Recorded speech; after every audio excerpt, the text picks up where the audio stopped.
رسوله الكريم أما بعد فأعوذ بالله من الشيطان الرجيم بسم الله الرحمن الرحيم النبي أولى بالمؤمنين من أنفسهم وقال تعالى والله يعصمك من الناس وقال تعالى قل يا أيها الناس إني رسول الله إليكم جميعا وقال النبي صلى الله عليه وسلم إن الرسالة والنبوة قد انقطعت فلا رسول بعدي ولا نبي وقال عليه الصلاة والسلام لا يؤمن أحدكم حتى أكون أحب إليه من والده وولده والناس أجمعين أو كما قال عليه الصلاة والسلام صدق الله وصدق رسوله النبي الكريم ونحن على ذلك لمن الشاهدين والشاكرين والحمد لله رب العالمین۔ آج کے پروگرام کا عنوان ختم نبوت ہے۔ عقیدہ ختم نبوت یہ وسیع تر مفہوم رکھتا ہے اور عقیدہ ختم نبوت کے بہت سے پہلو ہیں، بہت سی تفصیلات پر مشتمل ہے۔ تمام تر باتوں کو ایک ہی نشست میں اور مختصر وقت میں بیان کرنا یہ مشکل ہی نہیں ناممکن ہے۔ البتہ عقیدہ ختم نبوت کے حوالے سے چند بنیادی اہم اور ضروری باتیں جو ہر ایک طبقے کے لیے بنیادی ضروری ہے، ہر ایک فرد کے لیے ضروری ہے، وہ انشاءاللہ آپ احباب کے سامنے عرض کر دیتا ہوں۔ امید ہے انشاءاللہ عقیدہ ختم نبوت کی عظمت مزید دل میں اجاگر ہو جائے گی اور اس عقیدے کے دفاع کے حوالے سے جو ہماری ذمہ داری ہے ہم اس ذمہ داری کو بھی ادا کرنے والے بن جائیں گے۔ عقیدہ ختم نبوت دین اسلام کی بنیاد ہے۔ عقیدہ ختم نبوت امام الانبیاء نبی مکرم صلی اللہ علیہ وسلم کی وجہ امتیاز ہے اور عقیدہ ختم نبوت کا دفاع اور تحفظ کرنا یہ مسلمان کو ملنے والی سعادتوں میں سے بہت بڑی سعادت بھی ہے اور مسلمان کی اہم ذمہ داری بھی ہے۔ تین باتیں عرض کی ہیں۔ پہلی بات عقیدہ ختم نبوت دین اسلام کی بنیاد ہے۔ دوسری بات عقیدہ ختم نبوت ہمارے نبی کی وجہ امتیاز ہے اور تیسری بات عقیدہ ختم نبوت کا دفاع ہر ایک مسلمان کی ذمہ داری بھی ہے اور ہر ایک مسلمان کے لیے بہت بڑی سعادت بھی ہے۔ عقیدہ ختم نبوت دین اسلام کی بنیاد ہے، اس کا مطلب کیا ہے؟ اس کو ایک مثال سے سمجھیں تو یوں کہا جاتا ہے کہ جو ایک عمارت میں بنیاد کی حیثیت ہوتی ہے، اسلام میں نبی کی ذات، آپ کی نبوت، آپ کی ختم نبوت کی وہی حیثیت ہے۔ ایک تندرست اور توانا جسم میں روح، دل، شہرت کی جو حیثیت ہوتی ہے، اسلام میں امام الانبیاء نبی مکرم صلی اللہ علیہ وسلم کی ذات، نبی علیہ السلام کی نبوت، نبی علیہ السلام کی ختم نبوت کی یہی حیثیت ہے، بلکہ اس سے بڑھ کر حیثیت ہے۔ ایک آدمی کسی عمارت کو نقصان پہنچانا چاہے تو نقصان پہنچانے کا ایک طریق تو یہ ہے کہ اس عمارت کی آخری منزل کو گرایا جائے، پھر اس کے بعد جو عمارت باقی ہے اس کی آخری منزل گرائی جائے، جو ایک ایک کر کے اس کی عمارت، اس کی بلڈنگ کو گرایا جائے، منزلوں کو گرایا جائے۔ ایک وقت آئے گا کہ آپ کو اس جگہ پر عمارت کا وجود نظر نہیں آئے گا۔ اور دوسرا طریقہ یہ کہ آپ اس عمارت کی بنیاد میں بارود لگائیں اور بارود کے ذریعے اس کی بنیادوں کو ہلا دیں تو چند لمحوں کے اندر وہ پوری عمارت زمین بوس ہو جائے گی۔ جو حیثیت اس عمارت میں بنیاد کو حاصل ہے، اسلام میں کملی والے کی ذات، آپ کی نبوت، آپ کی ختم نبوت کو اس سے زیادہ حیثیت حاصل ہے۔ ایک آدمی مجھے نقصان پہنچانا چاہے، آئے مجھ پر حملہ کرے، اللہ نے مجھے یہ ہاتھ دیے ہیں، میں ان ہاتھوں کے ذریعے اپنا دفاع کروں گا۔ اس دفاع میں میرا ہاتھ کاٹ دیا جائے اور پھر پلٹے حملہ کرے تو اللہ نے یہ ہاتھ دیا ہے، اس ہاتھ کے ذریعے اپنا دفاع کروں گا۔ میرے اس ہاتھ کو بھی کاٹ دیا جائے، وہ پھر پلٹے حملہ کرے تو پاؤں موجود ہیں، اپنا دفاع کروں گا، بھاگوں گا، جان بچاؤں گا، پاؤں کو بھی کاٹ دیں تو زبان موجود ہے، زبان کے ذریعے مدد کے لیے پکاروں گا، الفاظ کے ذریعے انتقام لوں گا۔ زبان کو بھی کاٹ دے تو آنکھیں موجود ہیں، آنکھوں کے ذریعے غم غصے کا اظہار کر کے اپنا انتقام لوں گا۔ ایک طریقہ کسی کو نقصان پہنچانے کا یہ ہے، اور دوسرا طریقہ یہ کہ کوئی آئے اور آ کے شہرک کو کاٹ دے۔ شہرک کٹ گئی ہے لیکن ہاتھ سلامت ہے، پاؤں سلامت ہے، زبان سلامت ہے، آنکھیں سلامت ہے، یہ اعضاء کی سلامتی بیکار ہے، اس آدمی کا دفاع نہیں کر سکتی، وجہ اس کی شہرک محفوظ نہیں رہی۔ جو حیثیت ہمارے بدن میں شہرک کو حاصل ہے، اسلام میں کملی والے کی ذات، آپ کی نبوت، آپ کی ختم نبوت کو اس سے زیادہ حیثیت اور اس سے زیادہ اہمیت حاصل ہے۔ ایک دل کی دھڑکن بند ہو جائے، پورا وجود حرکت کرنا چھوڑ جاتا ہے، روح بدن سے نکل جائے، بدن بیکار رہ جاتا ہے۔ اسلام کی شہرت کا نام محمد رسول اللہ صلی اللہ علیہ وسلم ہے، اسلام کے دل کا نام کملی والے کی نبوت ہے، اسلام کی شہرت، اسلام کی روح کا نام کملی والے کی ختم نبوت ہے۔ اگر ذات پیغمبر محفوظ نہیں ہے، نبی کا مقام، نبی کا احترام، نبی کی عزت محفوظ نہیں ہے، نبی کی نبوت، ختم نبوت محفوظ نہیں ہے، تو پھر اسلام محفوظ نہیں رہ سکتا۔ یا میں دو باتیں اور عرض کر دوں۔ ایک بات تو اشکال ہے، اس کا جواب۔ اشکال کیا ہوتا ہے کہ بھئی عقائد تو بہت سے ہیں، اور وہ بھی اسلام کے بنیادی عقائد ہیں۔ توحید اسلام کا مرکزی اور بنیادی عقیدہ ہے۔ گزشتہ انبیاء کی رسالتیں، نبوتوں پر ایمان اسلام کا بنیادی مرکزی عقیدہ ہے۔ قیامت کا عقیدہ یہ بھی اسلام کا بنیادی اور مرکزی عقیدہ ہے، لیکن ذات پیغمبر کو، نبی کی نبوت کو، کملی والے کی ختم نبوت کو اسلام کی بنیاد کہا جاتا ہے اور اس پر زور دیا جاتا ہے، اور پرزور طریقے سے ختم نبوت کے عقیدے کو بیان کیا جاتا ہے۔ حالانکہ باقی بھی عقائد تو مرکزی ہے، بنیادی ہے، پھر اس عقیدے پر اتنا زور کیوں دیا جاتا ہے؟ اس کا ایک جواب میں عرض کرتا ہوں کہ توحید بھی اسلام کا مرکزی بنیادی عقیدہ ہے۔ دیگر عقائد میں سے بہت سے عقائد مرکزی اور بنیادی عقائد میں داخل ہے، لیکن ان تمام عقائد کے لیے جو عقیدہ بنیاد ہے وہ سرکار کی نبوت، سرکار کی ختم نبوت ہے۔ وجہ کیا ہے کہ میں اور آپ جو بھی عقیدہ رکھتے ہیں، ہم جس بھی حکم کو مانتے ہیں اور حکم کو جس طریقے سے ادا کرتے ہیں، یہ لیا تو ہم نے اللہ سے ہے، لیکن واسطہ امام الانبیاء کی ذات ہے۔ جیسے میرا آپ کا عقیدہ ہے کہ اللہ وحدہ لا شریک ہے، ہم اللہ رب العزت کو بغیر دیکھے مانتے ہیں۔ میرا آپ کا عقیدہ ہے کہ 1,24,000 انبیاء دنیا میں آئے، ہم ان تمام نبیوں کو بغیر دیکھے مانتے ہیں۔ میرا آپ کا عقیدہ ہے جنت موجود ہے، جہنم موجود ہے، ہم جنت اور جہنم کو اس کی کیفیت سمیت مانتے ہیں۔ میرا آپ کا عقیدہ ہے قبر میں عذاب بھی ہے، ثواب بھی ہے، تنگی بھی ہے، وسعت بھی ہے، ہم قبر کے عذاب ثواب کو بغیر دیکھے مانتے ہیں۔ میرا آپ کا عقیدہ ہے ہمارے کندھوں پر فرشتے موجود ہیں، ہم ان فرشتوں کو بھی مانتے ہیں، نہ ہم نے ان کو دیکھا ہے، نہ ان کی حرکت محسوس کی، نہ ان کا بوجھ محسوس کیا، لیکن ایمان ہے کہ کندھوں پر 2 فرشتے موجود ہیں۔ کوئی پوچھے جب تم نے اللہ کو، نبیوں کو، فرشتوں کو، جنت کو، جہنم کو، قبر کی تنگی کو، وسعت کو دیکھا ہی نہیں ہے تو مانتے کیوں ہو؟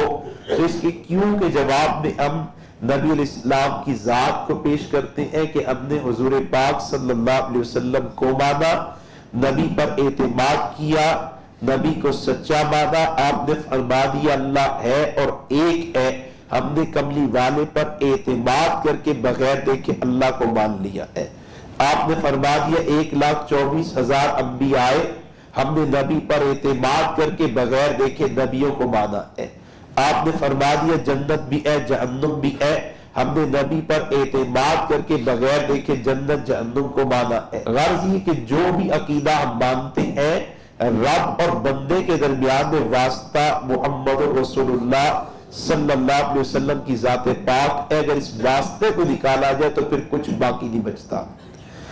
کلور کوٹ ایک علاقہ ہے, وہاں ایک پرانا مدرسہ ہے, وہاں ہمارا ختم نبوت کا کورس تھا. تو میں نے طلبہ سے پوچھا کہ بتاؤ تم اللہ کو بلکہ میں نے پوچھا کہ یہ بتاؤ کہ عقائد میں سب سے اوپر درجے کا عقیدہ کون سا ہے؟ کہنے لگے توحید. میں نے کہا توحید کا عقیدہ تمام عقائد میں سب سے اعلیٰ ہے, سب سے اوپر ہے. اچھا اب یہ بتاؤ کہ عقائد میں سب سے مقدم کون سا عقیدہ ہے, یعنی کون سا عقیدہ ہے جس کو بنیاد بنا کر آپ باقی عقائد کو تسلیم کریں گے؟ تو پھر کہنے لگے توحید. میں نے کہا بھئی توحید کسے کہتے ہیں؟ کہتے اللہ وحدہ لا شریک ہے. آپ نے اللہ کو دیکھا ہے؟ کہتے نہیں. آپ کو اللہ سے ہم کلام ہونے کا موقع ملا؟ کہنے لگے نہیں. میں نے کہا پھر تم اللہ کو کیوں مانتے ہو؟ تو ایک نوجوان نے کہا ہمارا عقیدہ ہے. میں نے کہا یہ جواب تو ہندو کے پاس بھی ہے, یہ جواب تو یہودی کے پاس بھی ہے. میں ہندو سے پوچھوں تم بتوں کو کیوں پوچھتے ہو تو وہ کہے گا میرا عقیدہ ہے. عیسائی سے پوچھو تم تثلیث کے کیوں قائل ہو, کہے گا میرا عقیدہ ہے. جو تمہارا عقیدہ ہے, تم جو اللہ کو مانتے ہو اس کی بنیاد کیا ہے؟ تمہارے عقیدے کی سچائی پر پہلی دلیل کیا ہے؟ تو دوسرے طالب علم نے کہا کہ ہم اللہ کو مانتے قرآن کی وجہ سے, یعنی قرآن نے کہا ہم نے مان لیا. میں نے کہا قرآن کیا چیز ہے؟ کہتے اللہ کی کتاب. میں نے عرض کیا یہ تمہیں کس نے بتایا قرآن اللہ کی کتاب ہے؟ وہ خاموش ہوئے. ان کے استاد بول پڑے کہ امام الانبیاء نے بتایا قرآن اللہ کی کتاب ہے. میں نے کہا ہم قرآن کو بھی اللہ کی کتاب مانتے امام الانبیاء کے فرمان کی وجہ سے. پھر جو بھی عقیدہ ہے, میں نماز پڑھتے ایک مخصوص طریقے پر سرکار نے بتا دیا ہم نے مان لیا. روزے کے بارے میں جو آپ نے بیان کیا ہم نے مان لیا. حج کے بارے میں جو آپ نے بیان کیا جو طریقہ بھی ہم نے مان لیا. زکوٰۃ کے بارے میں جو آپ نے بیان کیا جو نصاب دیا ہم نے مان لیا. اللہ کی توحید سے ذکر تسبیح تلاوت تک پورا دین نبی کے واسطے سے ملتا ہے, اس لیے اس واسطے کو بنیاد کہتے ہیں. اور تمام عقائد میں درجے کے اعتبار سے پہلا عقیدہ توحید ہے مقام اور مرتبے میں. یعنی آپ عقائد کو درجہ بدرجہ رکھیں تو سب سے اوپر جو عقیدہ ہے وہ توحید ہے. لیکن اگر آپ عقائد کو کتاب کی صورت میں پیش کریں تو سب سے مقدم جو عقیدہ ہے وہ کملی والے کی نبوت, کملی والے کی رسالت ہے. سب سے پہلے رسالت اور نبوت پر رسالت اور نبوت کو ماننا, پھر رسالت اور نبوت جو عقیدہ دے اس کو مان لینے کا نام ایمان ہے. جو عقیدہ دے اس کو مان لینے کا نام ایمان ہے. نبی کی ذات پر اعتماد ایمان ہے, اور یہ حضور کی پہلی دعوت بھی ہے. آپ کی پہلی دعوت نبی پر اعتماد کی ہے, دوسری دعوت ایمان لانے کی ہے. پہلے آپ نے قوم کو یہ بات سمجھائی کہ ایمان کہتے کسی ہیں, پھر ایمان کی دعوت دی ہے کہ آپ صفا پہاڑی پر کھڑے ہیں اور قوم کو آپ نے پستی میں جمع کیا اور آپ نے قوم سے پہلی بات پوچھی کہ تم نے مجھے کیسا پایا. دعوت ایمان کی دینی ہے, لیکن سرکار پہلے پوچھتے کہ تم نے مجھے کیسا پایا. تو وہ کہنے لگے کہ ہم نے آپ کو صادق پایا, سچا پایا, امین پایا, باکردار پایا, بااخلاق پایا. آپ کا بچپن اے لڑکپن اے نوجوانی اے جوانی اے تجارت اے نکاح ہے, ساری زندگی تو ہمارے سامنے کھلی کتاب کی طرح ہے. آپ کی زندگی کسی ایک پہلو پر بھی ہم اعتراض نہیں کر سکتے, بڑی پاکیزہ زندگی ہے. پھر حضور نے ان سے کہا کہ دیکھو میں ایک بلندی پر کھڑا ہوں, تم پستی میں ہو, اگر میں محمد تمہیں خبر دوں کہ اس طرف سے ایک لشکر تم پر حملہ کرنے والا ہے تو کیا مان لو گے؟ تو قوم جواب میں کہتی کہ دیکھیے ایک تو آپ سچے ہیں اور دوسرا آپ بلندی پر کھڑے ہیں. آپ اس طرف کو بھی دیکھتے جہاں ہم موجود ہیں اور آپ اس طرف کو بھی دیکھتے ہیں جو ہماری نگاہوں سے اوجھل ہے, جو ہمیں نظر نہیں آ رہا. آپ سچے بھی ہیں, دیکھ بھی رہے ہیں. اگر آپ فرما دیں گے تو ہم آپ کی ذات پر اعتماد کر کے بغیر دیکھے آنے والے لشکر کو مان لیں گے. پھر کملی والے نے ان کو دوسری بات سمجھائی اور دعوت دی ایمان کی کہ دیکھو بھئی قوم ابھی تم نے اقرار کیا ہے کہ تم میری ذات پر اعتماد کر کے بغیر دیکھے آنے والے لشکر کو مانو گے، اب میری ذات پر اعتماد کر کے بغیر دیکھے اللہ کو مان لو۔ میں ایسی بلندی پر کھڑا ہوں کہ گویا یہاں سے میں خود اللہ کو دیکھتا ہوں، اللہ تعالیٰ کی ذات کا استحضار رکھتا ہوں، اللہ تعالیٰ کی ذات میرے شعور کا حصہ ہے۔ تم میری ذات پر اعتماد کر کے بغیر دیکھے نبیوں کو مانو، بغیر دیکھے آنے والی قیامت کو مانو۔ آپ کی پہلی دعوت دعوت ایمان ہے، لیکن اس دعوت ایمان میں آپ نے پہلے یہ بات سمجھائی کہ نبی پر اعتماد کا نام ایمان ہے۔ اس لیے میں نے عرض کیا کہ کملی والے کی ذات پر اعتماد ایمان ہے، اور جس کو نبی پر جتنا زیادہ اعتماد ہوتا ہے اس کا ایمان اتنا زیادہ مضبوط اور محفوظ ہوتا ہے۔ یہ پھر یہاں سے دوسری طرف بات جا سکتی ہے کہ نبی پر ایمان اور نبی پر اعتماد کیسا ہو۔ میں خلاصہ سرز کر دیتا ہوں، جیسا حضرات صحابہ کو نبی پر اعتماد تھا، معراج ہوئی، مشرکین مکہ نے مذاق بنا دیا، صدیق کے پاس بات پہنچی تو آپ نے پوچھا کہنے والا کون ہے؟ انہوں نے کہا کہ آپ کے یار ہیں، آپ کے نبی ہیں۔ فرماتے اچھا تم یہ بات صرف اس میں تکذیب کرتے ہو کہ وہ یہاں سے مکہ سے بیت المقدس جانے کے دعوے دار ہیں؟ پگلو میں تو اس سے بڑی بات مانتا ہوں، میں تو یہ مانتا ہوں کہ ان کی طرف روزانہ آسمان سے وحی اترتی ہے۔ اچھا بتاؤ وہ کہاں پہ ہے؟ تو لوگ بتاتے کہ وہ حرم میں ہے، مسجد الحرام میں۔ تو آپ چلے گئے، صدیق چلے گئے، تو مشرکین مکہ نے آپ کو گھیرے میں لیا ہوا ہے اور کچھ سوالات کر رہے ہیں، اور سارے سوالات غیر متعلقہ ہیں۔ سوال کیا ہے؟ بتائیے بیت المقدس کا گنبد کیسا ہے؟ جیسے میں آپ کے یہاں بھی بیان کے لیے آیا، میں باہر نکلا کہیں اور پہنچا تو مجھے مولانا صاحب پوچھنے لگے کہاں سے آئے؟ میں نے کہا بیان کر کے۔ کہاں بھائی؟ میں نے کہا جامعہ رقیہ بیان کیا ہے، وہاں پیر ابراہیم صاحب کی خانقاہ سے آیا ہوں۔ کہتے اچھا بتاؤ خانقاہ میں جو لائٹیں تو کتنی ہیں؟ حال جس میں بیٹھے وہاں کے پنکھے کتنے ہیں؟ اچھا یہ بتاؤ وہاں پر جو کتابیں رکھی ہیں کتابوں کی تعداد کتنی ہے؟ وہاں کا پینٹ کیسا، کلر کیسا ہے؟ تو میں اسے کہوں گا کہ یار میں تو ان کاموں کے لیے نہیں گیا، میں عمارت کا حال کا جائزہ لینے تو نہیں گیا، یہ تو غیر متعلقہ سوال ہے۔ جو میرا مقصد تھا اس کے حوالے سے کوئی پوچھنا ہے تو پوچھو، تصدیق کروانی ہے تو میں ابھی نمبر ملا دیتا ہوں، فلاں صاحبہ موجود تھے، مولانا قاری زین صاحب تھے، یہ نمبر ملا ہوا ہے، آپ ان سے پوچھ لیں۔ اب مشرکین مکہ سوال کیا کرتے ہیں کہ آپ بیت المقدس گئے؟ سرکار فرماتے گیا۔ اچھا بتائیے وہاں کی سیڑھیاں کیسی ہیں؟ اللہ تعالیٰ نے تمام حجابات اٹھا لیے، ساری رکاوٹیں اٹھائی، بیت المقدس مسجد اقصی کے سامنے ہے، اور آپ بتا دیتے کہ سیڑھی ایسی ہے۔ صدیق موجود ہے جنہوں نے سیڑھیوں کو دیکھا نہیں ہے۔ حضور نے فرمایا سیڑھیاں اتنی ایسی، تو فوراً کہتے صدقتا یا رسول اللہ، اللہ کے نبی آپ نے سچ کہا ہے۔ وہ پوچھتے گنبد کیسا؟ سرکار فرماتے ایسا، کلر رنگ ایسا۔ صدیق نے دیکھا نہیں ہے، فوراً کہتے صدقتا یا رسول اللہ، آپ نے سچ کہا ہے۔ ایک ایک بات آپ بتاتے جاتے ہیں، صدیق فرماتے صدقتا صدقتا صدقتا۔ جس نے دیکھا نہیں وہ فوراً کہہ رہے صدقتا۔ نبی کی ذات پر کلی اعتماد، پورا اعتماد ایمان ہے۔ ایمان ہو، نبی پر اعتماد ہو، حضرت عمر فاروق جیسا۔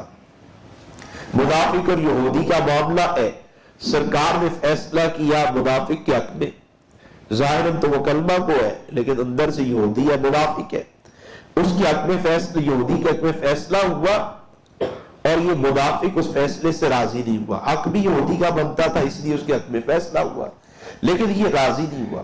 اس کے ذہن میں ایک بات آئی کہ عمر کفر کے بارے میں بڑے سخت ہیں، ان کے پاس جاتے ہیں، ان کے پاس فیصلہ کرواتے ہیں۔ اس نے یہودی کو قائل کیا، مجبور کیا، عمر کے پاس آئے۔ اب جب عمر کے سامنے مقدمہ رکھا تو یہودی کا، منافق کا گمان یہ ہے کہ میں کلمہ گو ہوں، زبان سے کلمہ پڑھتا ہوں، میرے حق میں فیصلہ ہوگا۔ مقدمہ رکھا ہے تو یہودی بولا عمر فیصلے سے پہلے یہ بات سن لو کہ آپ کے نبی اس مقدمے کے بارے میں میرے حق میں فیصلہ دے چکے ہیں۔ آپ نے منافق سے پوچھا، اس نے تصدیق کی۔ آپ نے کہا اچھا ٹھہر جو، گھر کے تلوار لائے اور آ کر مدافع کی گردن اڑا دی اور فرمایا جس کو میرے سرکار کا فیصلہ قبول نہیں اس کے لیے عمر کی تلوار فیصلہ کرے گی۔ حضرت عمر فاروق نے فیصلے کی تفصیلات ہی نہیں سنی کہ بس حضور نے فیصلہ کر دیا ہے تو انہی کے فیصلے پر اعتماد۔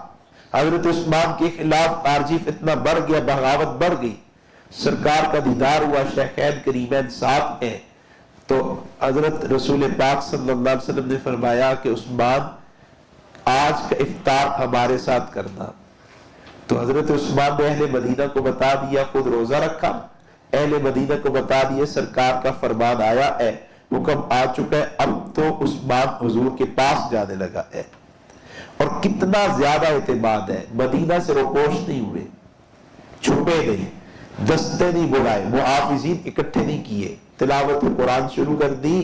یقین کامل ہے کہ آج عثمان جو بھی سبب اختیار کرے ہر ایک سبب ساتھ چھوڑ جائے گا، وجہ حضور نے فرما دیا ہے۔ عثمان آج حضور کے پاس پہنچے گا۔ نبی پر اعتماد ہو، حضرت علی المرتضیٰ جیسا، ہجرت کا سفر ہے، نبی علیہ السلام ہجرت کرنے لگے تو آپ نے حضرت علی سے کہا علی تم میرے بستر پر لیٹ جاؤ۔ اب حالات کیسے ہیں کہ باہر مشرکین مکہ تلواریں پکڑے کھڑے ہیں، ہر ایک قبیلے کا فرد اس کے ہاتھ میں تلوار ہے، حضور کو شہید کرنا چاہتے ہیں اور حکم ہے کہ آپ ہجرت کر جائیں۔ سرکار حضرت علی سے فرماتے کہ آپ میرے بستر پر لیٹ جائیں اور فرماتے کہ علی یہ میری کملی چادر اپنے اوپر اوڑھ دو۔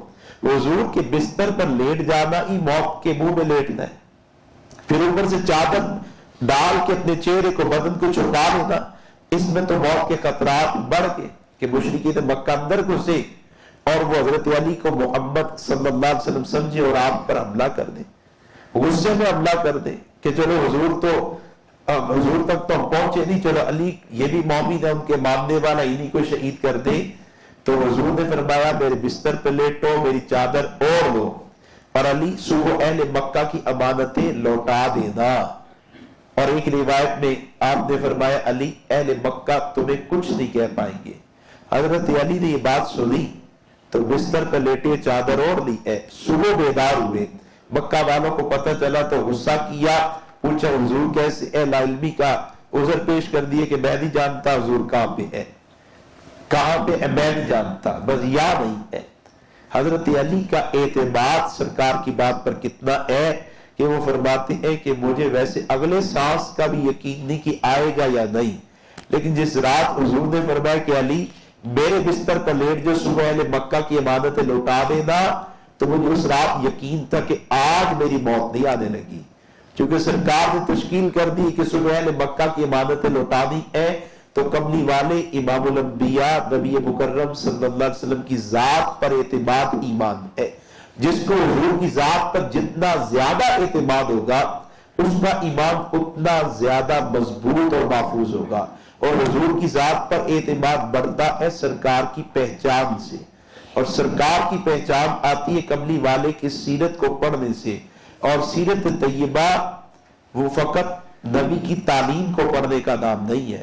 حضور نبی علیہ السلام نے نماز کے بارے میں کیا حکم دیا، اس کو پڑھ لیا جائے اور سمجھا جائے میں نے سیرت کا مطالعہ کر لیا۔ بھائی سیرت کا ایک حصہ ہے جسے تعلیمات نبوت کہتے ہیں، حضور کی تعلیمات ہیں، نماز کے بارے میں کیا، زکوٰۃ کے بارے میں کیا، حج کے بارے میں کیا، ذکر کے بارے میں کیا، تلاوت کے بارے میں کیا۔ باقی حضور کی سیرت تو نبی علیہ السلام کی کل زندگی کا مطالعہ ہے، پورا ذکر کرنا ہے۔ بقول حضرت تھانوی رحمۃ اللہ علیہ یہ ذکر تو شروع ہوتا ہے عالم ارواح سے۔ اللہ نے آدم کو پیدا نہیں کیا، حضور کا ذکر پاک موجود ہے۔ آدم کو وجود ملا، حضور کا ذکر پاک موجود ہے۔ آدم دنیا میں آئے، حضور کا ذکر پاک موجود ہے۔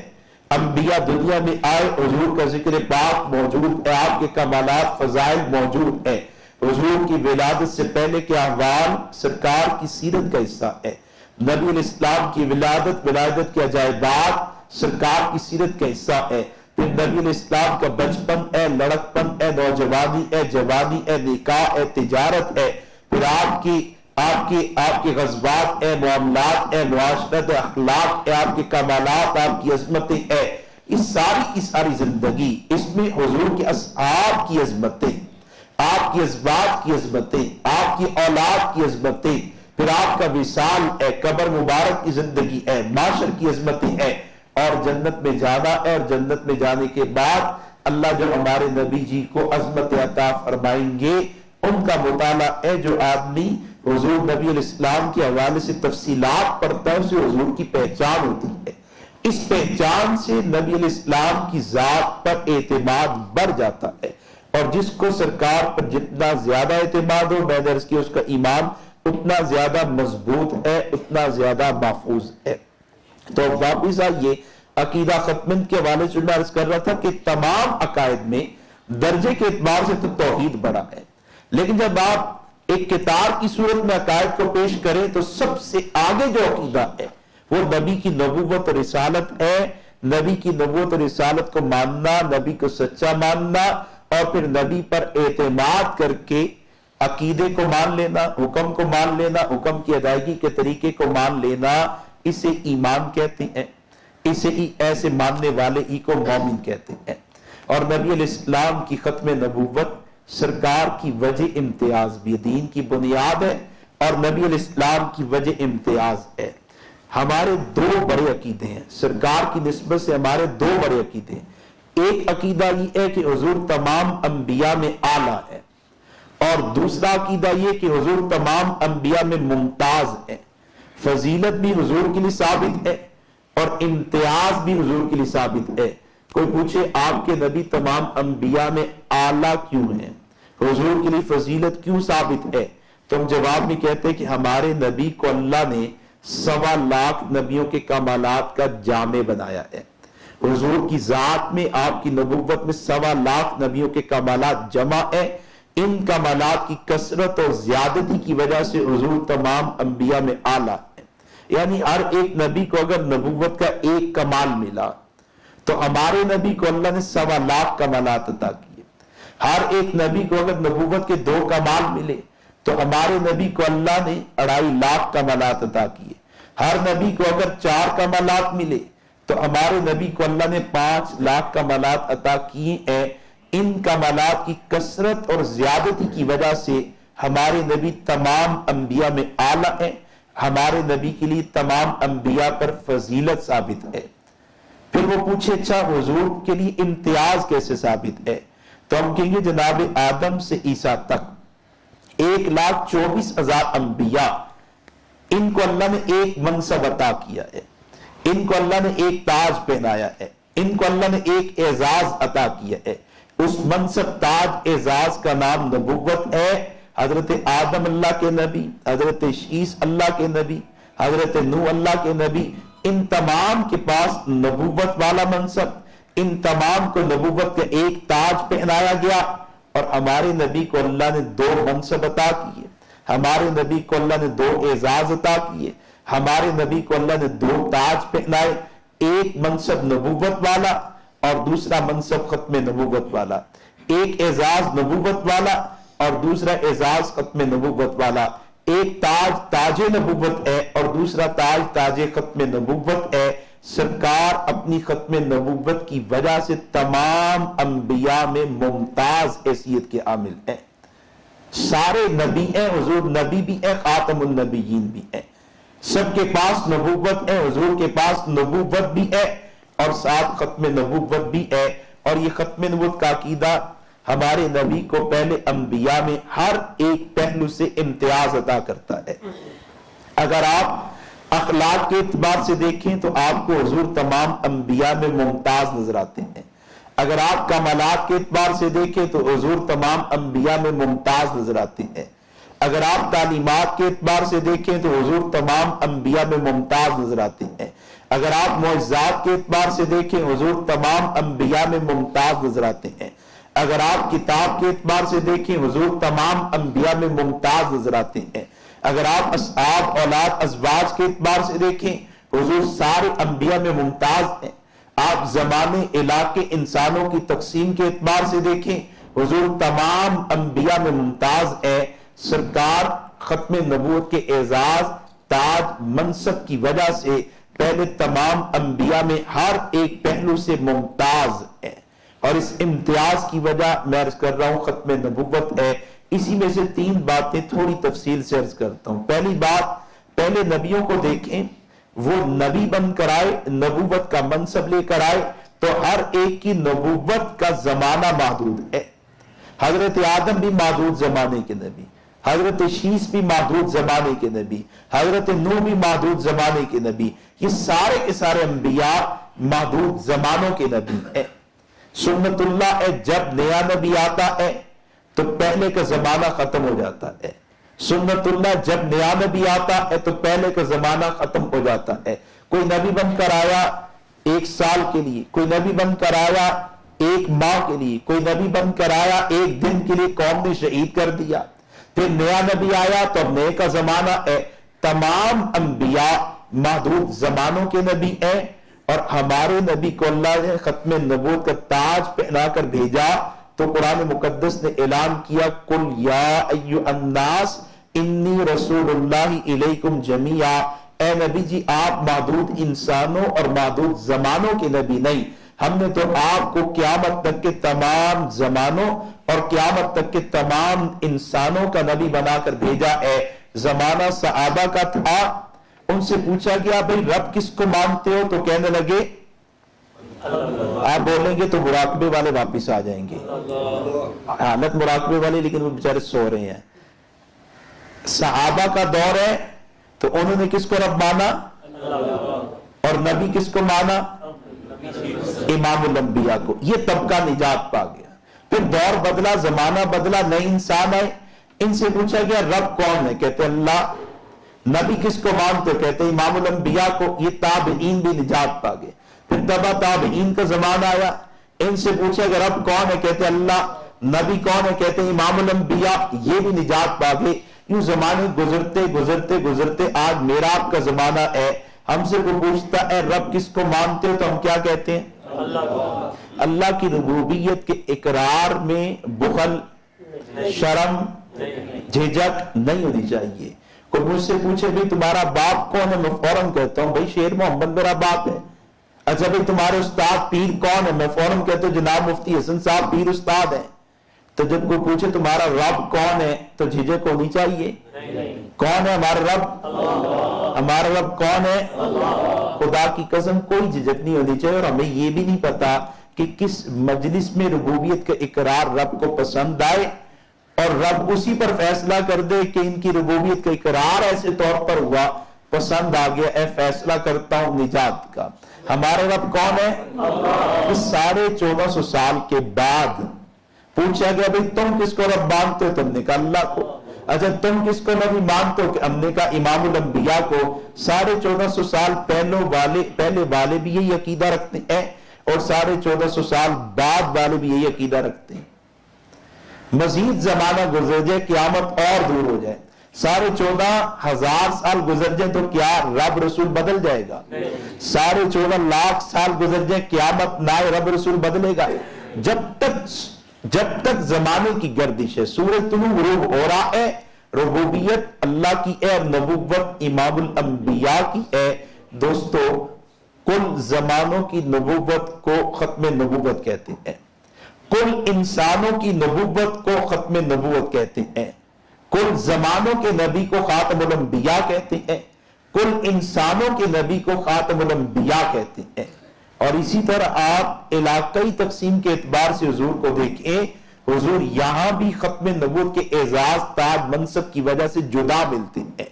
پہلے انبیاء آئے تو قرآن نے نبیوں کی 2 تقسیمیں بیان کی ہیں، نبی قومی ہوا یا نبی علاقائی ہوا، نبی قومی ہوا یا نبی علاقائی ہوا۔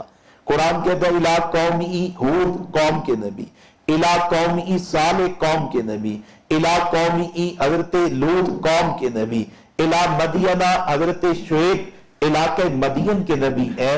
سنت اللہ رہی ہے، ایک علاقے میں نبی اور ہے، دوسرے میں اور ہے، ایک گاؤں میں نبی اور ہے، دوسرے میں اور ہے، ایک قصبے میں نبی اور ہے، دوسرے میں اور، ایک قوم قبیلے کا نبی اور، دوسری قوم قبیلے کا نبی اور ہے۔ علاقہ بدلنے سے نبوت بدلتی تھی۔ حضرت ابراہیم ایک علاقے میں نبی، دوسرے علاقے میں حضرت لوط علیہ السلام نبی۔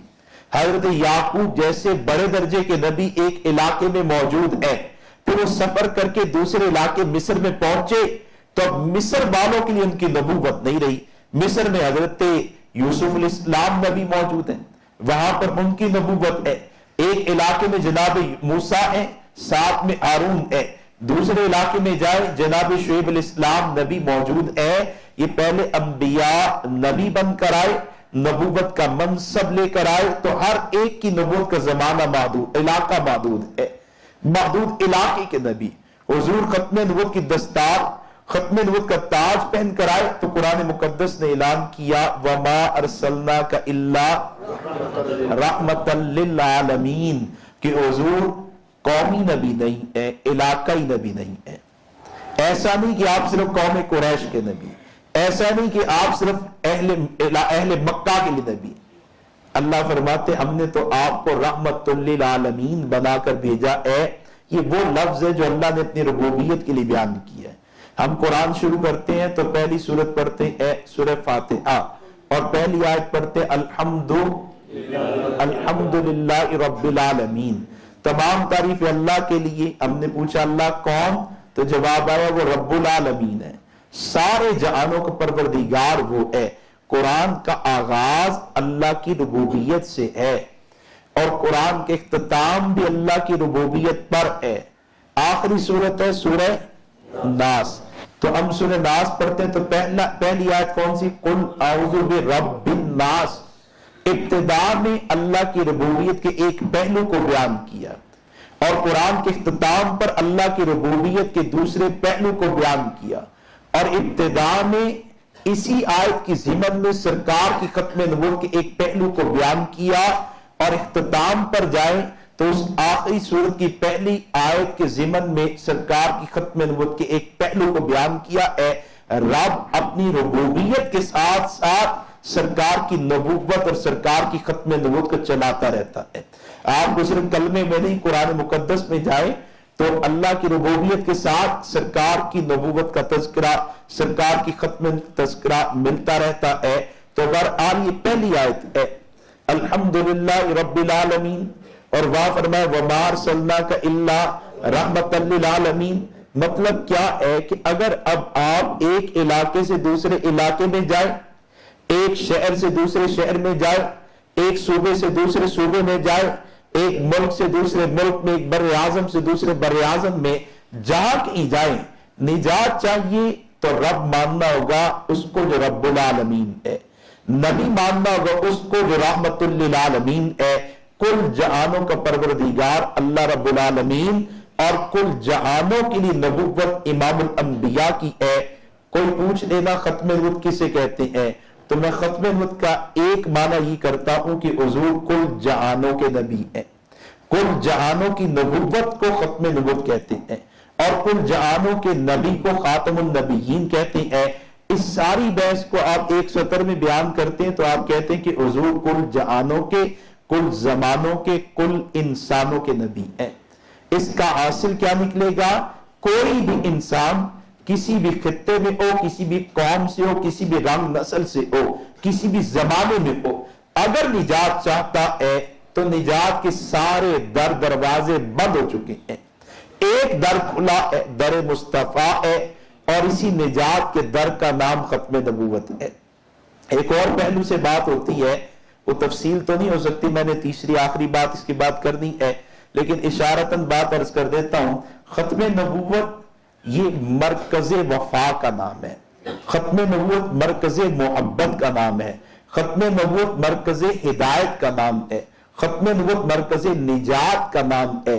اگر ختم نبوت کا عقیدہ نہ ہو تو پھر مرکز ہدایت بدل جائے گا، مرکز نجات بدل جائے گا، مرکز وفا بدل جائے گا، مرکز محبت بدل جائے گا۔ جیسے پہلے ادیان میں ختم کا عقیدہ نہیں ہے تو نئے نبی کی آمد پر مرکز ہدایت بدلا، پہلے والا مرکز ہدایت نہیں رہا، اب نئے پر ایمان لاؤ گے، اس کے پیچھے چلو گے تبھی ہدایت یافتہ کہلاؤ گے۔ نئے نبی کی آمد پر اب پہلے والا مرکز نجات نہیں رہا، اب نئے پر ایمان لاؤ گے، اس کے پیچھے چلو گے تبھی نجات پاؤ گے۔ اب پہلے والے سے بھی محبت ہے، لیکن کہتے ہیں مرکز محبت یہ نبی جس کی بعثت میری طرف ہوئی ہے، جس نبی کی بعثت ہوتی، جس کو قوم مانتی ہے، اس کے ساتھ تعلق ہوتا ہے ایسا جیسے اولاد کا باپ کے ساتھ، اور جو نبی جا چکے ہوتے ہیں ان کے ساتھ تعلق ایسا ہوتا ہے جیسے چچا کے ساتھ۔ چچا کا بھی احترام ہے، چچا سے بھی محبت ہے، اور باپ کا بھی احترام ہے، باپ سے بھی محبت ہے۔ عقلی طور پر بھی آپ جانتے ہیں چچا سے ویسی محبت ہو ہی نہیں سکتی جیسی باپ سے ہوتی ہے۔ جس عیسائیوں کو جو محبت حضرت عیسیٰ سے، جناب موسیٰ سے، وہ محبت نہیں ہے۔ اور موسیٰ کے بعد 4000 پیغمبر آئے، حضرت عیسیٰ سے پہلے موسیٰ علیہ السلام کے بعد 4000 پیغمبر آئے۔ عیسائیوں کو 4000 نبیوں سے بھی ایسی محبت نہیں جیسے حضرت عیسیٰ علیہ السلام سے ہے۔ ایسی آپ یہودیوں کو لیں، یہودیوں کو جو محبت جناب موسیٰ سے، وہ محبت حضرت داؤد سے نہیں ہے، یعقوب ایوب سے پہلے والے نبیوں سے نہیں ہے، وجہ ان کی بعثت ہوئی ہے۔ ایسے اہل ایمان حضور کو مانتے ہیں، ان کو جو حضور کی ذات سے محبت ہے وہ پہلے والوں سے۔ اچھا یہ بھی الگ موضوع ہے کہ پہلے والے امتیوں کو اپنے نبی سے ایسی محبت ہوئی جیسے حضور کی امتیوں کو حضور سے ہوئی، تو اس کا جواب آئے گا عشر عشیر بھی نہیں، 100 کا 10واں حصہ، اس کا بھی 10واں حصہ نہیں، 100 میں سے 1% بھی اس محبت کی مثال نہیں ملتی جو محبت اللہ نے حضور کو امتیوں کو حضور کے ساتھ عطا کی ہے۔ 1450 سال بعد تو ہم آئے بھائی، میرے والد کی وفات کو تقریباً 22 سال ہونے والے ہیں، والدہ کی وفات کو تقریباً کوئی 18-19 سال ہونے والے، 19 سال ہونے والے ہیں، بہت قریب زمانے میں ہوئی ہے۔ 18-19 سال کا تو پتہ ہی نہیں چلتا، یہاں تو پوری زندگی گزر جاتی، پتہ نہیں چلتا۔ میں مدرسے داخل ہوا، میں بڑی عمر میں گیا، 19-20 سال عمر تھی، اور میری کلاس میں ساری بڑی عمر کے ماشاءاللہ، کوئی فیکٹری چھوڑ کے آیا، کوئی تعلیم چھوڑ کے آیا، کوئی تبلیغ میں 4 مارک لگا کے آیا، تو بہت سے بڑی عمر کے نوجوان 22 سال 23 سال اس عمر کے بھی احباب تھے جو درجہ اولا میں پڑھنے کے لیے آئے۔ تو ہمارے استاد محترم حضرت مولانا مفتی نوید خان صاحب دامت فی عظم، انہوں نے دیکھا کہ یہ تو بڑے ہیں، تو ایک دن سبق میں کہنے لگے کہ بھائی تم آج مدرسے میں آئے ہو، 8 سال مکمل کرنے کے بعد جب مدرسے سے نکلو گے تو تمہیں یوں لگے گا کہ ایک کمرہ تھا، تم ایک دروازے سے داخل ہوئے دوسرے سے نکل گئے۔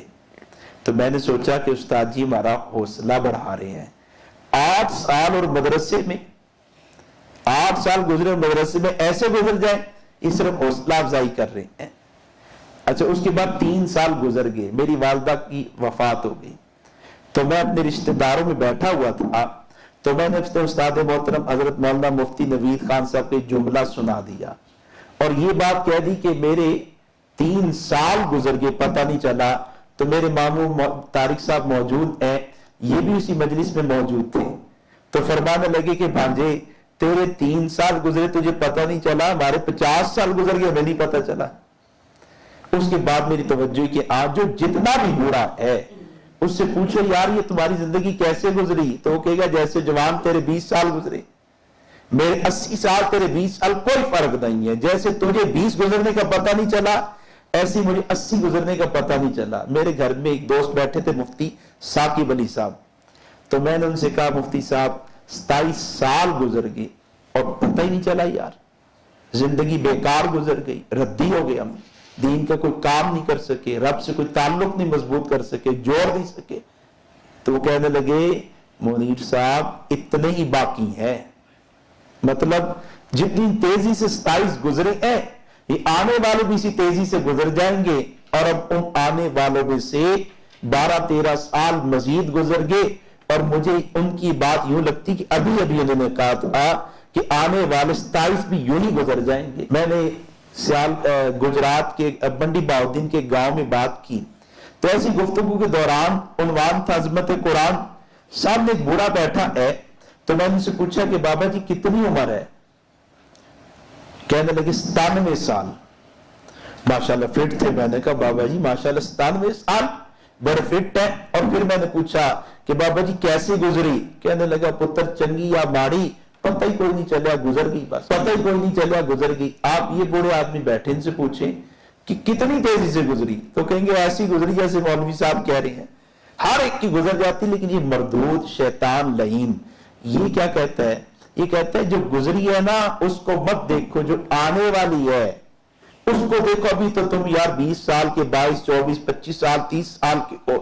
وہ میرے ایک دوست ہیں لطیفہ سنایا کرتے کہ میرے ماموں تھے، ان کی عمر 50 سال ہوئی تو مجلس میں کہنے لگے یہ ساڑھی کیڑی عمر رہ گئی، کوئی 10 کو سال باقی نے۔ پھر 10 گزر گئے، کہنے لگے ساڑھی کیڑی باقی، کوئی 10 کو باقی نے۔ وہ بھی گزر گئے، 70 سال عمر ہو گئی، تو پھر ایک دفعہ کہنے لگے یار ساڑھی کیڑی رہ گئی، 10 کو باقی نے۔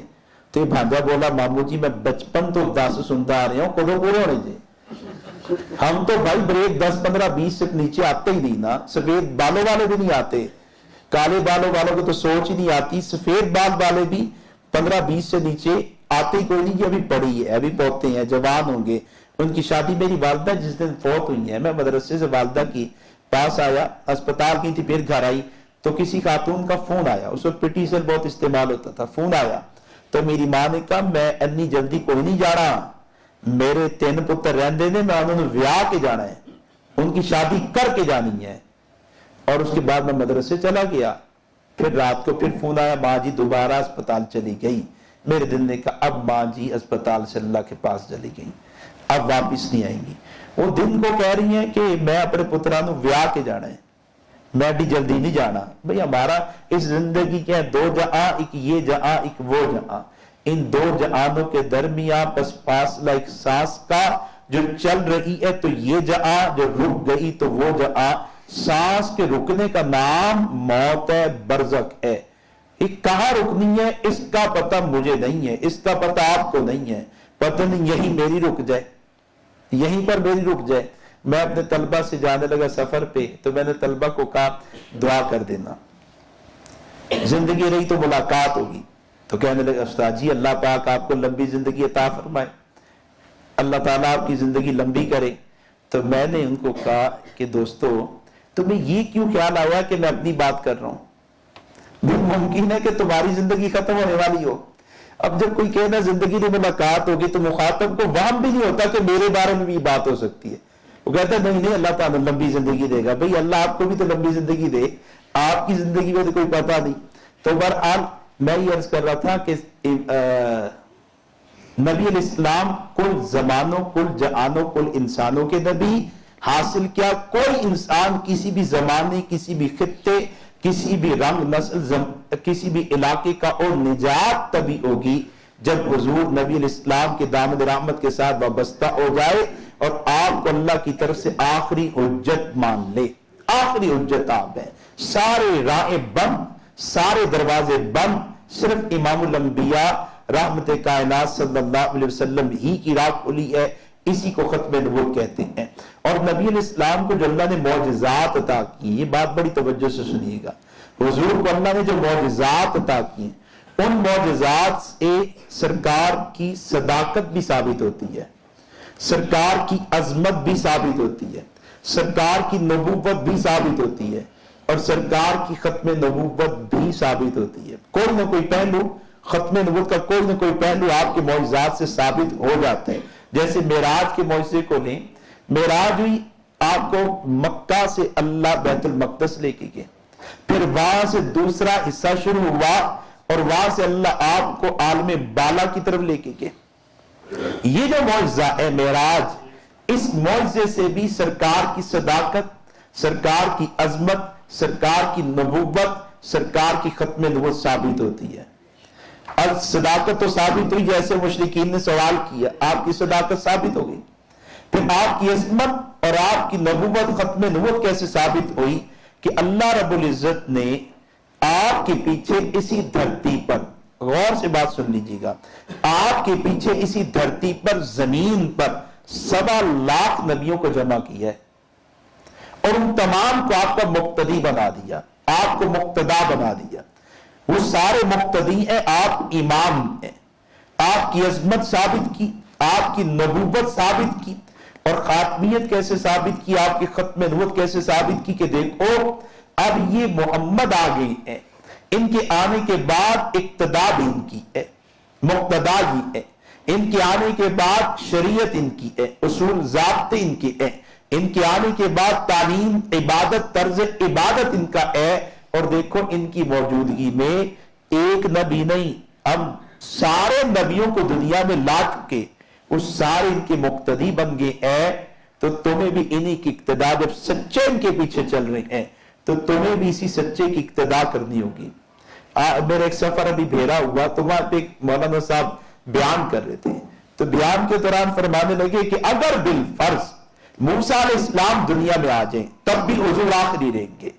بات اس پر کر رہے تھے کہ حضرت عیسیٰ کی آمد سے حضور کی ختم میں کوئی فرق نہیں آتا، چونکہ حضور کو ختم کا تاج پہنایا گیا، اس کا مطلب حضور کی آمد کے بعد اللہ کسی کو نبوت عطا نہیں کریں گے۔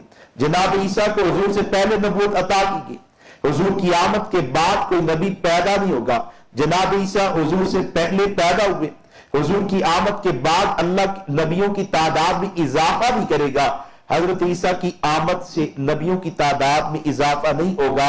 ختم نبوت کے عقیدے کا تو معنی یہ ہے، اس کی تعریف تو یہ ہے کہ حضور کے بعد کوئی نبی پیدا نہیں ہونا، حضور کے بعد اللہ نے کسی کو نبوت کا منصب نہیں دینا، حضور کے بعد نبیوں کی تعداد میں اضافہ نہیں ہونا۔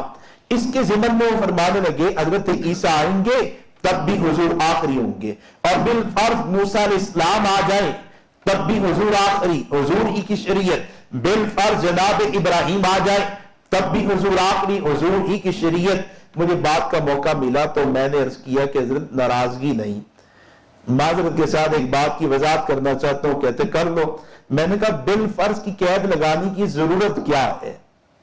اللہ نے تو بالفرض کی قید بیت المقدس کی رات اڑا دی، ختم کر دی کہ دیکھو بالفرض کی کہانی میں اس قیدوں میں مت پڑنا، حضور آئے ہیں اور ان کی موجودگی میں، ان کی آمد کے بعد ہم نے آدم سے عیسیٰ تک سارے انبیاء کو سچ مچ دنیا میں بھیجا ہے۔ سارے انبیاء اپنے انہی اجسام، انہی روحوں کے ساتھ دنیا میں آئے جو اجسام اللہ نے ان کو عطا کیے تھے۔ یہ 1.25 لاکھ انبیاء آئے اور مقتدی بن گئے حضور کے، اور پیغام دے دیا کہ ان کی آمد، حضور کی آمد کے بعد اب کسی کی کوئی نہیں چلنی، جو آئے گا حضور کی اقتداء میں، حضور کی شریعت کے پیچھے، حضور کی نبوت پر کے پیچھے چلے گا۔ یہاں پر بھی ختم کے یہ پہلو آپ کے سامنے آتا ہے۔ پھر اللہ نے معراج کروائی عالم بالا کی طرف، فضا میں، خلا میں، ستاروں کی جھرمٹ میں، پھر وہاں سے پہلا آسمان، دوسرا، تیسرا، چوتھا، پانچواں، چھٹا، ساتواں، سدرۃ المنتہا، عرش الہی کے سایہ نیچے، اور وہاں تک کہ جبریل امین کہتے کہ میں وہاں تک نہیں جا سکا۔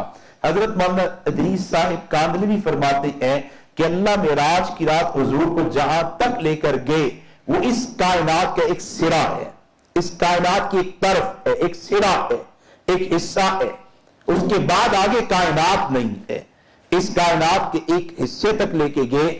مجھے آپ کو پیغام کیا دیا کہ میرے نبی خاتم الانبیاء ہیں، اور خاتم الانبیاء کا مطلب یہ ہے کہ حضور کل جہانوں کے نبی ہے۔ یعنی تم اگر طاقت پاؤ زمین سے باہر آنے کی، تم زمین سے باہر آنے کی طاقت پاؤ، عوام میں آؤ، تو یاد رکھنا عوام میں ربوبیت میری ہے، نبوت سرکار کی ہے، میرے محبوب کی ہے۔ خلاؤں میں آؤ، ستاروں کی جھرمٹ میں آؤ، آسمان کے نیچے اوپر، ساتوں آسمان پہ، سدرۃ المنتہا پہ، جہاں کہیں جا سکتے ہو، میں نے اپنے محبوب کو ہر جگہ بلا لیا، اور تمہیں یہ پیغام دیا کہ ہر جگہ کے لیے میری ربوبیت کہ میں رب العالمین ہوں، میرے محبوب کی نبوت کہ وہ رحمت للعالمین ہے۔ میں نے شروع میں عرض کیا کہ عقیدہ ختم نبوت اتنا وسیع مفہوم رکھتا ہے اور اتنے پہلو رکھتا ہے، اتنی وضاحت اور تفصیلات ہے کہ ایک نشست میں اگر اسی پر بات کی جائے تو ممکن نہیں ہے۔ میں کہتا ہوں ممکن ہی نہیں، مشکل نہیں، ممکن ہی نہیں ہے۔ لیکن آج مسئلہ کیا ہے کہ آج عقیدہ ختم نبوت کو صرف نعرے میں بند کر دیا گیا، تاجدار ختم زندہ باد، ختم زندہ باد، اور سمجھا کہ ہم نے ختم کا حق ادا کر دیا۔ آج مسئلہ کیا ہے کہ یہ کہہ دیا حضور کو نبی مانتے ہیں، خاتم الانبیاء مانتے ہیں۔ اگر آپ پوری تفصیلات کی طرف جائیں تو مسلمان کو تفصیلات نہیں پتا، جانتا ہی نہیں، جس کی وجہ سے گمراہی پھیل رہی ہے، گمراہی پھیل رہی ہے۔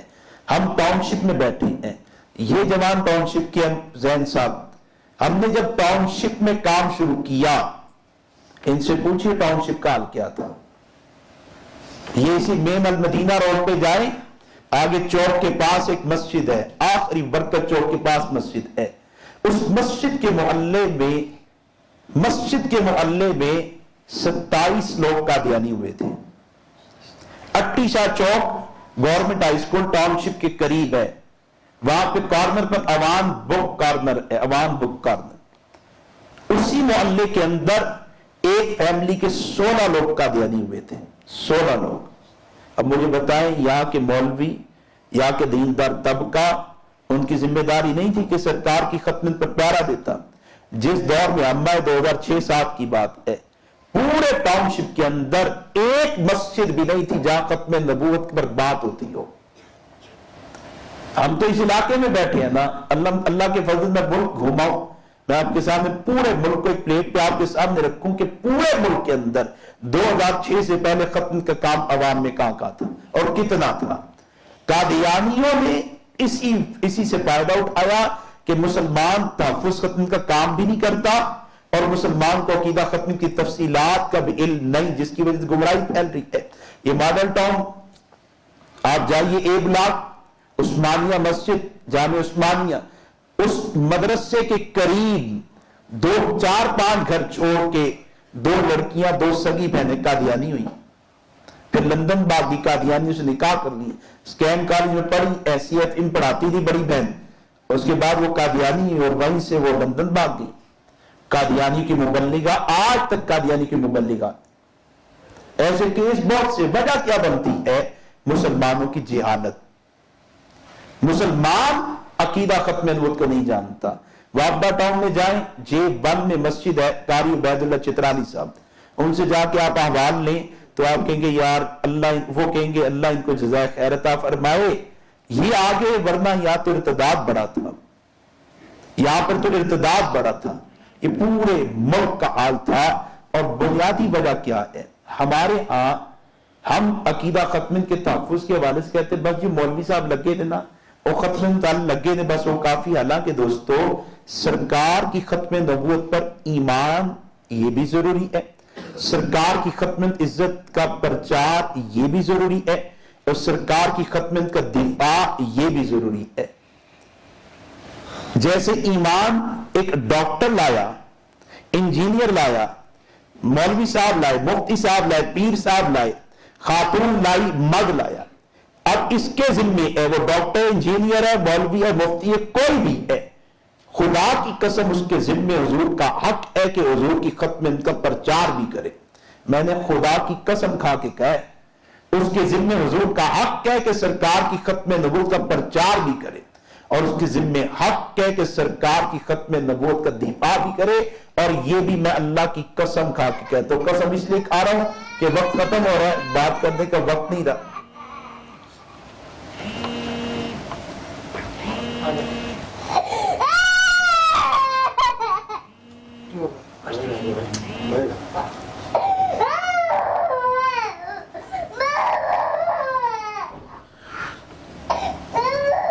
سرکار کی عزت، سرکار کی ختم نبوت پر پہرا دینا، اس کی حفاظت، اشاعت اور چیز ہوتی ہے، دفاع اور چیز ہوتا ہے۔ اشاعت بھی ماننے والی کی ذمہ داری ہے اور دفاع بھی ماننے والی کی ذمہ داری ہے۔ ایک بچہ ماں کی عزت کو مانتا ہو، باپ کے مقام کو مانتا ہو، اور پھر کہتا بھی ہو میری ماں بڑی عزت والی، میرے باپ کا بڑا مقام، میرے باپ کی بڑی شان، خدا نہ کرے ماں کی عزت پر حملہ ہو جائے، باپ کے مقام پر حملہ ہو جائے اور وہ دفاع نہ کرے۔ ڈاکٹر ہے، مریضوں میں مصروف ہے، ماں نے پوچھا بیٹا تو میری عزت کے دفاع کے لیے کیوں نہیں آیا؟ کہتا اماں ڈاکٹروں خدمت خلق میں مصروف تھا، اماں وکیلوں عدالت میں مقدمہ لگا تھا، اماں میں تاجر ہوں تجارت کا وقت تھا، اماں میں مولوی صاحب ہوں بچوں کو پڑھانے کا وقت تھا۔ تو ماں کہے گی بیٹی یہ ساری خدمتیں تیری ہیں، لیکن تو یہ بتا کہ میری عزت پر حملہ ہوا تو آیا کیوں نہیں؟ وہ کہ اماں میں نے آپ کی عزت کو مانا ہے، ابا میں نے آپ کے مقام کو مانا ہے۔ تو ماں کہے گی بیٹے ماننا بھی ہے اور دفاع بھی کرنا ہے، ماننے والی کی ذمہ داری ہے دفاع کرنا۔ آج محرومی کی بات یہ ہے کہ دفاع دین والوں کو رد دین والا سمجھے، رد فتن والا سمجھا جاتا ہے۔ جو آدمی دفاع دین، تحفظ دین کا کام کر رہا ہے نا، اسے کہتے ہیں باطل کا رد کر رہا ہے۔ بھئی باطل کا رد حق کا دفاع ہے. آپ کے لاہور کے ایک بہت بڑے تاجر ہیں, بڑا نام ہے ان کا, ہم ان کے پاس گئے ان کے آفس ملنے کے لیے. اب ایک تو بات یہ ہوتی ہے کسی مالدار کے پاس چلے جائے تو اس بیچارے کو پہلا وسوسہ آتا ہے کہ مولوی صاحب آئے نے, اینا دی کوئی عمارت بن رہی ہوئے گی, کوئی طالب علم کا چندے کا مسئلہ ہوگا, کوئی لٹریچر چھاپنا ہوگا. اس لیے میں جاتا ہی مالداروں کے پاس جاتا ہی کوئی نہیں ہوں. میں دوستوں کہتا ہوں کہ آپ چلے جاؤ, میں اس نسبت سے نہیں جا سکتا, اگرچہ میرا یہ عقیدہ ہے کہ ہر ایک مسلمان کے مال پر بھی حضور کا پورا حق ہے, ہر ایک مسلمان کے مال پر بھی سرکار کا حق ہے.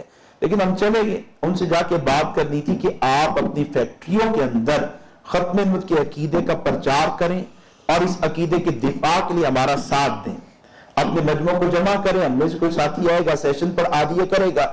اب بات شروع تو میں نے ان سے عرض کیا کہ سر ہمارا مسئلہ پہلا تو یہ ہے کہ جب ہم کہیں جا کر کہتے ہیں کہ ہم ختم نبوت والے, تو مسلمان کے ذہن میں اچھا مرزائیوں کے خلاف جو کام کرتے ہیں, ہمارے لیے تو بڑی سعادت ہے کہ ہمیں یہ سمجھا جائے کہ حضور کے دشمنوں کے خلاف کام کرنے والے. لیکن اس سے پہلی نسبت کیا ہے, ہم ان کے مقابلے میں کیوں آئے ہیں؟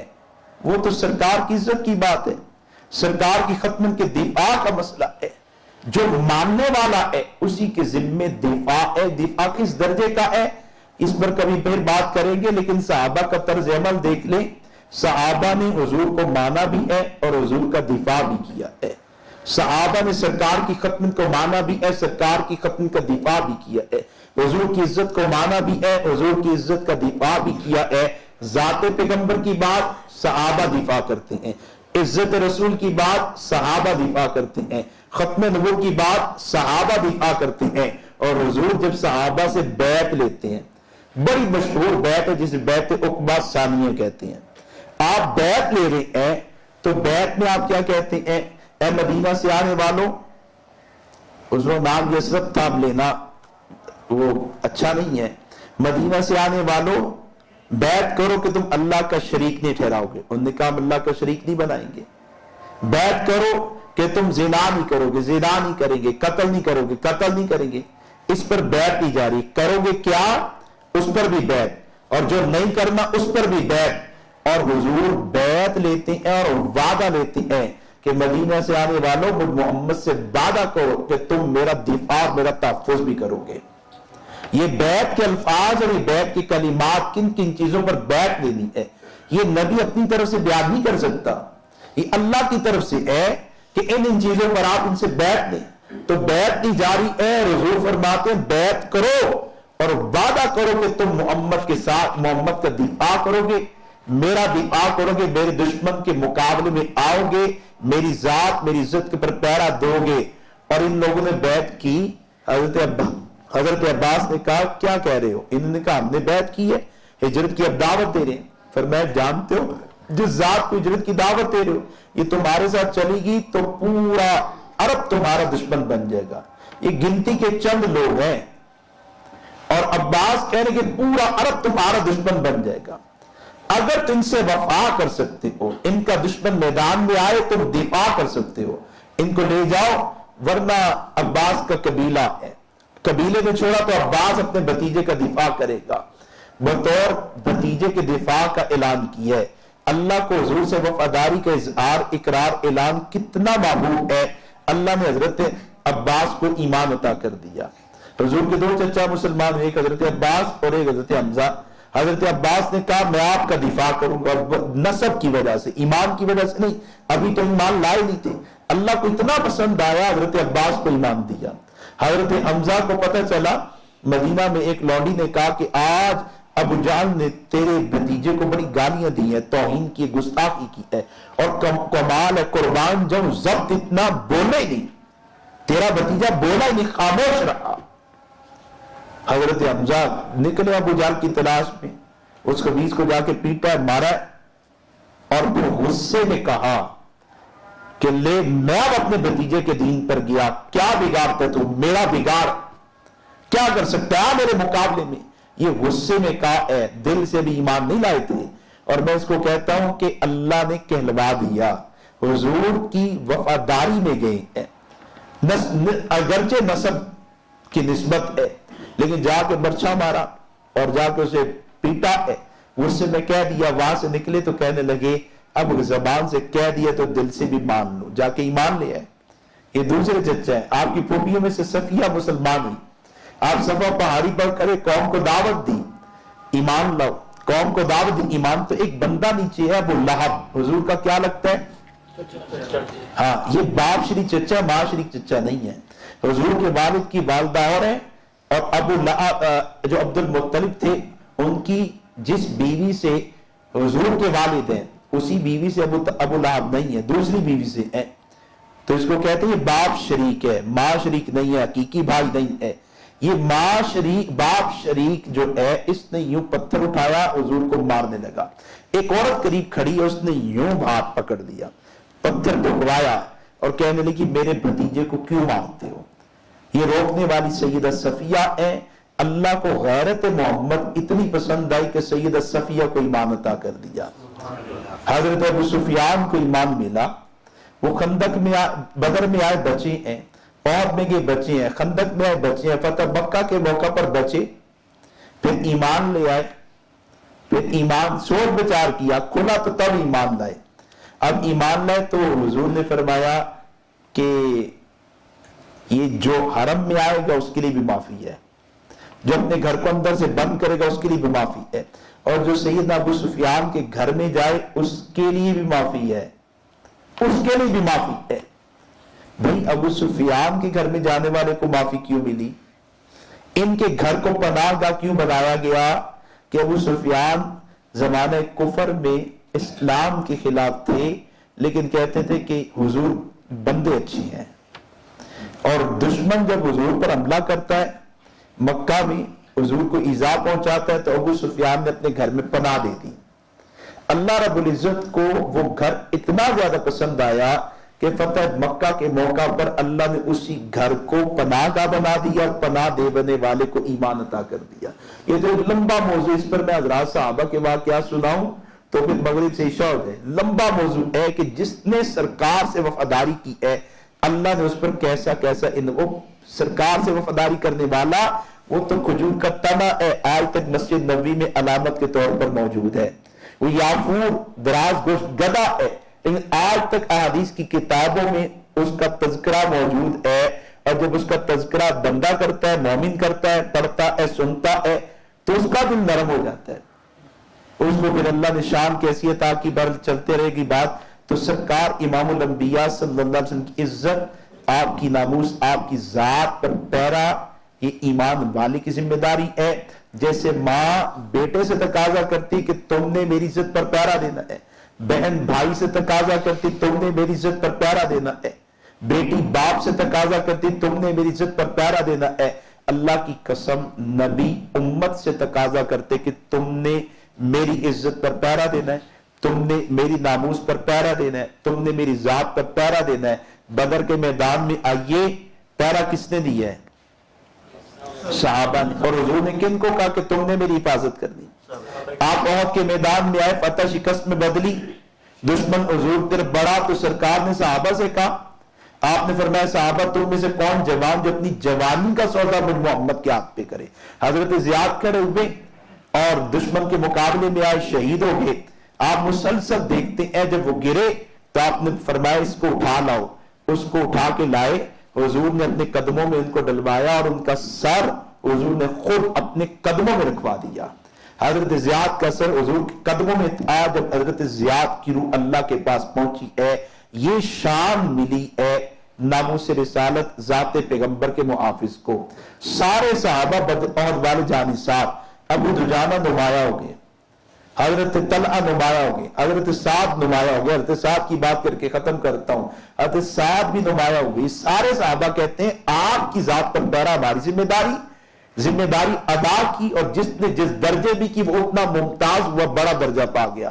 اس میدان میں جب دشمن پر حضرت سعد نے تیر چلائے تو سرکار نے حضرت سعد کو اپنا تیر پکڑا دیا، پھر دوسرا تیر دیا، پھر تیسرا دیا۔ جو آپ کے پاس تیر تھے، محافظ محمد پر محمد کریم کو اعتماد کتنا ہے، آپ اپنی تیر اٹھا کے حضرت سعد کو دے رہے ہیں۔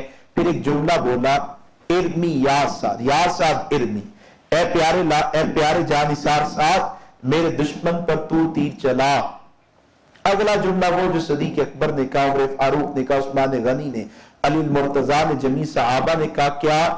صحابہ کو جب حضور پکارتے ہیں تو وہ کہتے ہیں لبیک فداک ابی و امی، لبیک فداک ابی و امی، ترجمہ ہے میرے ماں باپ آپ پہ قربان ہو جائیں۔ لیکن مفہوم میں صرف ماں باپ نہیں آتے ہیں، عرب اس کے لیے جملہ بولتے ہیں جس پر کل کائنات لٹانا چاہتے ہیں۔ جب ماں باپ جو فدا کر دیے تو کیا مال جان بچا لے گا؟ یعنی کل کائنات قربان آپ پہ، مال چاہیے پیش کریں گے، اولاد چاہیے پیش کریں گے، خاندان کی قربانی چاہیے پیش کریں گے، والدین کی قربانی پیش کریں گے، کل کائنات آپ پہ قربان، اللہ کے رسول حکم کیجئے۔ ہر ایک صحابی کا نعرہ مستانہ یہ ہے، لیکن ساتھ جانثار دشمنان پیغمبر پر تیر چلاتے ہیں تو سرکار فرماتے یا ساتھ ارمی، اے ساتھ میرے دشمن پر تو تیر چلا، فدا کا ابی و امی، تجھ پر محمد رسول اللہ کی ازواج قربان ہو جائیں، اولاد قربان ہو جائے، اصحاب قربان ہو جائے، خاندان قربان ہو جائے، مال قربان ہو جائے، محمد کے والدین اور خود محمد تجھ پر فدا ہو جائے۔ یہ اگر کسی کو جملہ کہا تو صدیق اکبر کہتے ہیں حضور نے حضرت سعد کو کہا، حضرت علی کہتے ہیں حضور نے حضرت سعد کو کہا۔ دوستو، ختم کا عقیدہ دین کی بنیاد ہے، حضور کی وجہ امتیاز ہے۔ اس عقیدے کا دفاع، عزت رسول کا دفاع ہماری ذمہ داری بھی ہے، ہماری سعادت بھی ہے۔ اگر ہم عزت رسول کا دفاع کر گئے تو تر جائیں گے۔ عبادات میں، حقوق اللہ میں، اللہ کے معاشر میں سب سے پہلے نماز کا پوچھنا ہے۔ بھئی بڑی عبادت تھی نماز، بڑا اچھا نماز ادا کر کے آئے، اور حقوق العباد میں اللہ نے پہلے باپ کا نہیں پوچھنا، ماں کا نہیں پوچھنا، پیر استاد کا نہیں پوچھنا، اللہ نے پہلے رشتہ دار پڑوسی کا نہیں پوچھنا، مریض کا، مظلوم کا نہیں پوچھنا، بھوکے کا، فقیر کا نہیں پوچھنا کہ بھوکے کو کھلایا نہیں کھلایا، برہنہ کو لباس پہنایا نہیں پہنایا۔ اللہ نے ان کا پہلے نہیں پوچھنا۔ حقوق العباد کی بات آئے گی تو اللہ نے سب سے پہلے محمد رسول اللہ صلی اللہ علیہ وسلم کا پوچھنا ہے کہ حقوق العباد میں سب سے بڑا حق مقام حضور کا، حضور کا حق مقام بڑا، حق زیادہ، اور ان کا حق پہلے ہے، یہاں بھی ان کا حق پہلے ہے، اور آخرت میں بھی ان کا حق پہلے ہوگا۔ رب نے سب سے پہلے محبوب کا پوچھنا ہے، اپنا محبوب دیا تھا، ان کا کتنا حق ادا کر کے آئے ہو۔ ابھی ہمارے پاس سانسیں باقی ہیں، ابھی ہمارے پاس زندگی باقی ہے، نہ جانے کب یہ زندگی ڈور کٹ جانی ہے۔ ابھی ہم نیت کر جائیں کہ ہم نے اپنے محبوب کے ساتھ وفاداری کرنی ہے۔ سرکار امام الانبیاء صلی اللہ علیہ وسلم کی عزت، ان کی ختم کے دفاع کے لیے اپنا مال، جان، وقت، صلاحیت، آل، اولاد، گھر بار، ادارے اور جو کچھ لگ سکتا ہوا لگا دیں گے۔ صحابہ والا نظریہ سوچ، صحابہ والا مزاج اپنائیں گے۔ اللہ کریم میرے کہنے کو، آپ احباب کے سننے کو قبول فرمائے۔ وَمَا عَلَيْنَا إِلَّا الْبَلَاغُ۔ جزاک اللہ، جزاک اللہ۔ ویڈیو کے نیچے سبسکرائب کے بٹن پہ کلک کریں، بیل کے آئیکن پہ کلک کیجئے تاکہ ہر نئی ویڈیو کی نوٹیفیکیشن آپ کو مل جائے۔